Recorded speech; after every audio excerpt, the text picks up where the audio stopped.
Hello guys, Pez here. Papakita ko sa inyo kung ano yung best skill setup para sa Guild League and Imperium Overrun. Ang skill set na to is nakafocus mostly sa mga duo na kanta.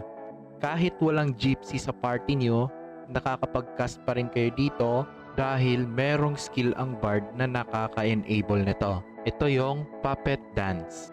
Nagsusummon to ng gypsy para pwede na natin gamitin ang mga duet na skills.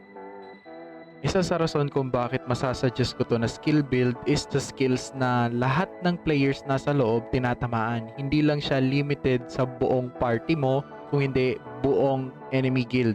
Papakita ko na lang din kung ano yung skill build ko. So, iba-iba tayo ng build. Para sa akin, ito yung gumagana. So, test nyo lang sa inyo kung ano yung mas better setup. But sa experience ko, ito yung sulit. At pakita ko na lang din sa inyo paano gamitin ang setup na to for Guild League.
So ayun na nga ang video, tapos na yung guide natin. If meron kayong mga katanungan, ilapag nyo lang sa comments para sagutin natin yan lahat. O kaya possibly gawan din natin yan ng video para ma-explain natin.